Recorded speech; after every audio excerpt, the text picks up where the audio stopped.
In August 2025, Washington, D.C. faced a very unusual situation. President Donald Trump made a big decision that changed how the city worked. He took a lot of control over the nation's capital, something not seen in a long time. This action started a difficult time for the city and the country. Washington, D.C. is special because it is not a state. The U.S. Congress has the most power over it, as stated in the Constitution. However, since 1973, D.C. has had some self-rule. The city has an elected mayor and a city council. These local leaders make many decisions for the people living there. Still, Congress keeps the main power. President Trump said he acted because of too much crime in D.C. On August 11th, he signed an executive order called Restoring Law and Order in the District of Columbia. This order put the city's police under federal control. It also called for the D.C. National Guard to work in the city. The president mentioned specific crimes. 2 embassy workers were killed in May. A congressional intern was shot near the White House in June, and a White House staffer was hurt by a group of people. President Trump called these events part of a violent crime epidemic. But not everyone agreed with the president's description of the crime rate. Some experts and city leaders said that while crime had gone up, it was not an epidemic. They pointed out that in 2024, there were about 274 killings. This was higher than recent years, but less than in the 1990s. They also said D.C. was not among the most dangerous cities in the country or the world.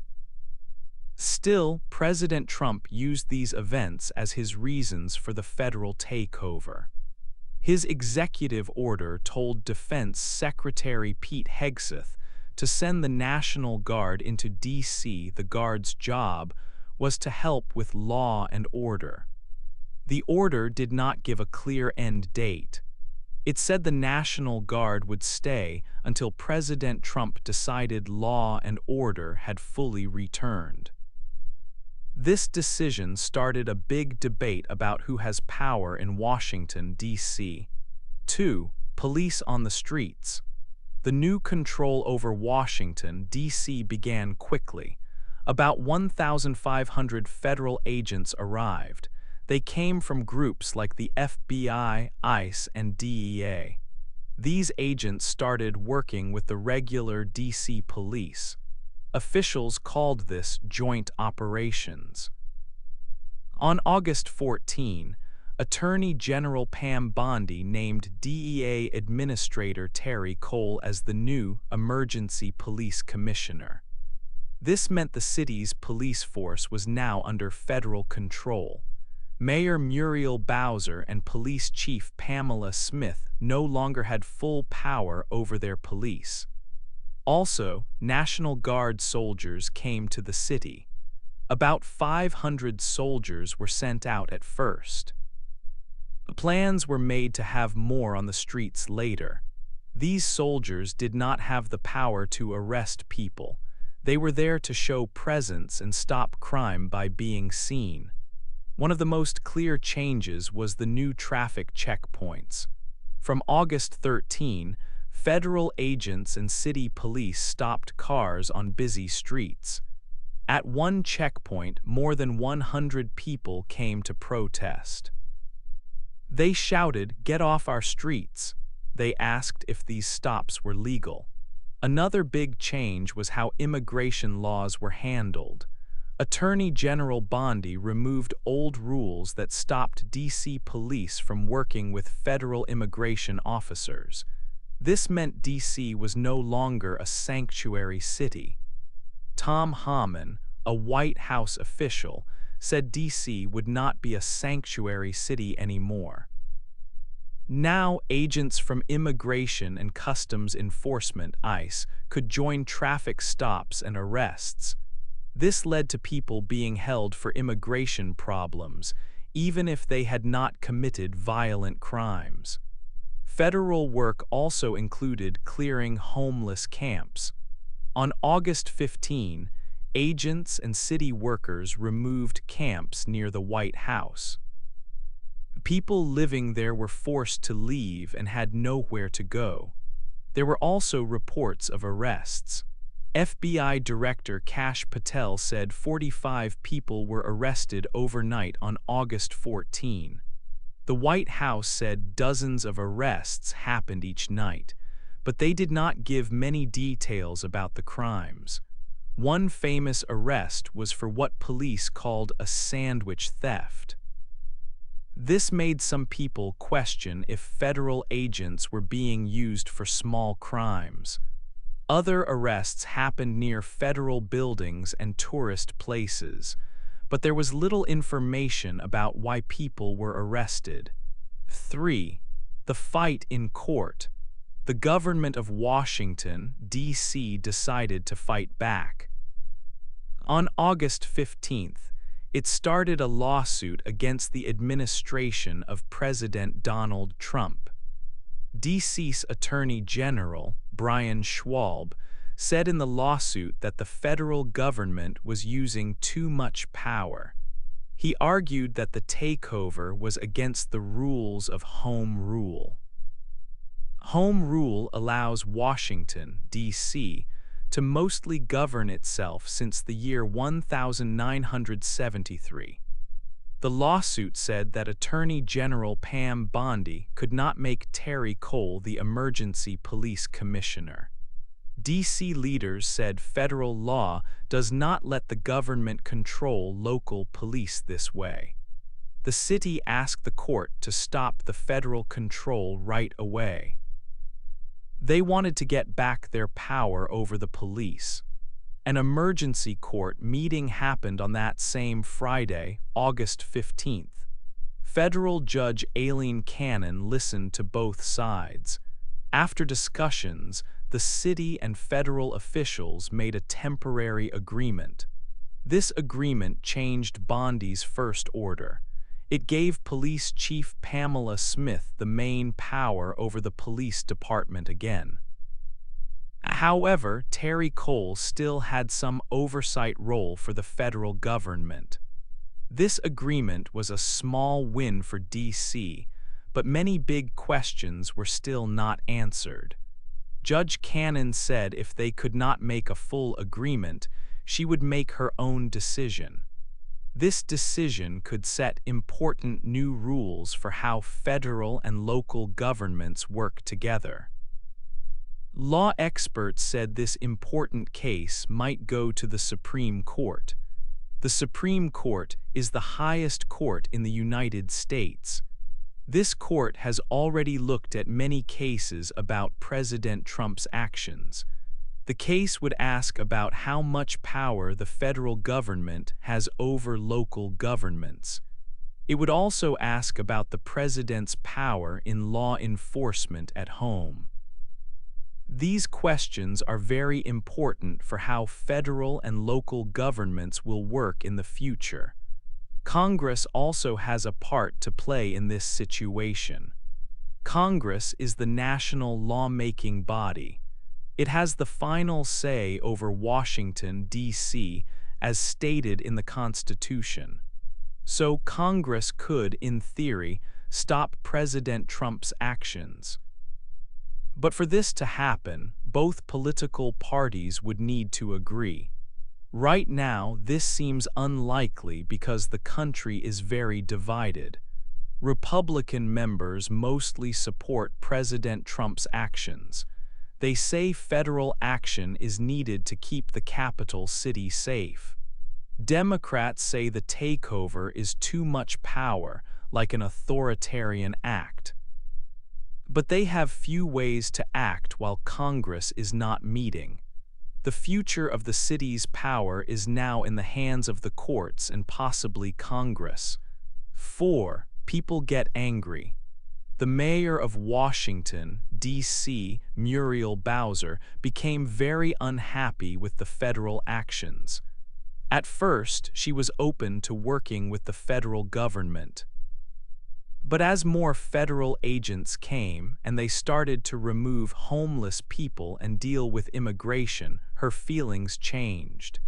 She said the city's people deserved respect, not military-style operations. The D.C. Council, led by Chairman Phil Mendelson, also spoke out. They wanted new laws to protect people's rights and asked for more information about what the federal agents were doing. They also asked Congress for help. In Congress, people had different ideas. Many Democrats, like House Minority Leader Hakeem Jeffries, said President Donald Trump's actions were dangerous. Senate Minority Leader Chuck Schumer asked for meetings to discuss the issue. They believed the federal takeover was wrong and hurt local power. But most Republicans supported President Trump. House Speaker Mike Johnson said it was important to keep law and order in the capital city. Senate Majority Leader John Thune also agreed with the president. They said public safety was the most important thing. People across the country had strong opinions too. New polls showed how divided everyone was. A survey found that most Republicans, about 78%, liked the federal action in D.C., but most Democrats, about 82%, did not like it. In Washington, D.C. itself, about 65% of people did not support the federal government's control. Because people were angry, protests started. Every night since August 13th, people gathered in the streets of D.C. The crowds were sometimes small, sometimes hundreds of people. They protested the military occupation of their city. They held signs and shouted about their right to govern themselves and about their freedom. These protests were usually peaceful, but sometimes there was tension with federal agents. Civil rights groups also began to act. The American Civil Liberties Union, or ACLU, announced a large protest. They also started legal cases against the federal actions. They did not like the traffic checkpoints or the way immigration rules were being used. Many local groups opened phone lines to help people who had problems with federal agents. Some churches and community places said they would be safe places for people. This showed that many people in D.C. were against the federal takeover and were ready to fight for their city. 5. A problem for America. The situation in Washington, D.C. shows a big test for the President of the United States. President Donald Trump's actions push the limits of how much power a president can use. This takeover is very unusual. Experts say it makes people think about what a president can do inside America. Presidents have used federal help before, but usually for a short time during big problems. This time, the federal government is taking over many daily city law enforcement tasks, which is different from how it worked before.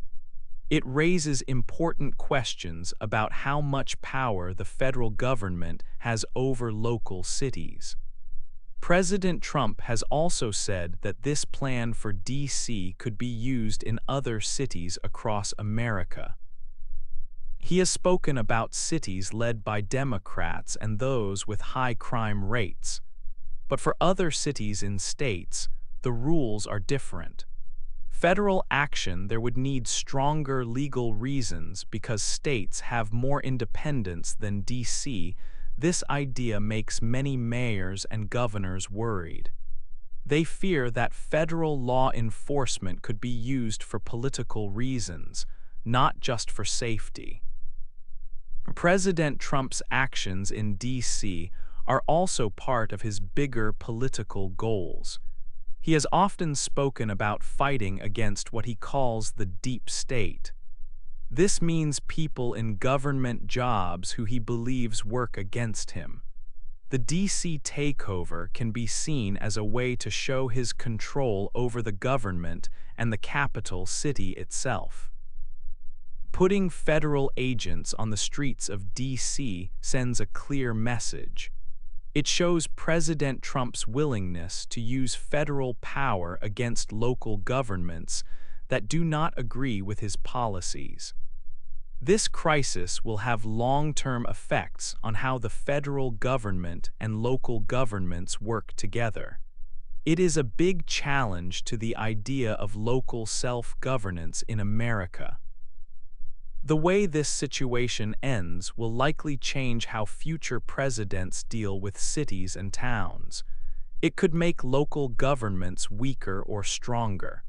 The events in D.C. show the ongoing tension between national safety needs and the right of local communities to govern themselves. This problem might continue for a long time, no matter what happens next in D.C. 6. Life is hard in the city.